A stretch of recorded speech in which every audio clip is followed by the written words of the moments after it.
2024 district trial HCL foundation ಮತ್ತು ಮಾತೃ ಪ್ರತಿಷ್ಠಾನ ಸ್ಪೋರ್ಟ್ಸ್ ಫಾರ್ ಚೇಂಜ್ ವತಿಯಿಂದ ಗೌರ್ಮೆಂಟ್ ಶಾಲೆಯ ಮಕ್ಕಳಿಗೆ ಕ್ರೀಡೆಯನ್ನು ಆಯೋಜನೆ ಮಾಡಿದ್ದೀವಿ.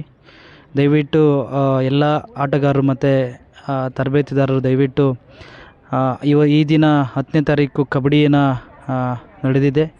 ನಾಳೆ ವಾಲಿಬಾಲು ಮತ್ತು ಖೋಖೋ 11ನೇ ತಾರೀಕು ಖೋಖೋ ಇದೆ, 12ಗೆ ವಾಲಿಬಾಲ್ ಇದೆ.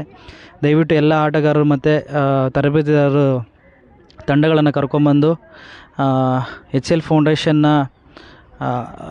ಇದನ್ನು ಪಡ್ಕೊಬೇಕಂತ ಕೇಳ್ಕೊಳಕ್ಕೆ ಇಷ್ಟಪಡ್ತೀವಿ. ಅದ್ರ ಜೊತೆಯಲ್ಲಿ ಇದು ಡಿಸ್ಟ್ರಿಕ್ಟ್ ಟ್ರಯಲ್ಸ್ ನಡೆದಿದ ತಕ್ಷಣ ಸ್ಟೇಟ್ ಲೆವೆಲ್ ಇದೆ. ಸ್ಟೇಟಲ್ಲಿ ವಿನ್ ಆದಂಥ ಮಕ್ಕಳನ್ನು ಸೆಲೆಕ್ಟ್ ಮಾಡಿ ನ್ಯಾಷನಲ್ ಲೆವೆಲ್ಗೆ ಕರ್ಕೊಂಡು ಹೋಗ್ತೀವಿ. ಅದರಲ್ಲಿ ಬೆಸ್ಟ್ ಸ್ಟೂಡೆಂಟ್ಗಳಿಗೆ ಸ್ಕಾಲರ್ಶಿಪ್ಪನ್ನು ಕೊಡ್ತಾರೆ. ಎಲ್ಲ ಆಟಗಾರರಿಗೆ ಇದು ಒಂದು ಒಳ್ಳೆಯ ದಿನ ಅಂತ ಹೇಳೋಕ್ಕೆ ಇಷ್ಟಪಡ್ತೀನಿ. ದಯವಿಟ್ಟು ಎಲ್ಲರೂ ಕೂಡ ಭಾಗವಹಿಸ್ಬೇಕಂತ ಕೇಳ್ಕೊತೀವಿ. ಆನೇಕಲ್ ಕಾವೇರಿ PU ಕಾಲೇಜಿನಲ್ಲಿ ನಡೀತಾ ಇದೆ. ದಯವಿಟ್ಟು ಎಲ್ಲರೂ ಕೂಡ ಬರಬೇಕಂತ ಕೇಳ್ಕೊತಾ ಇದ್ದೀವಿ.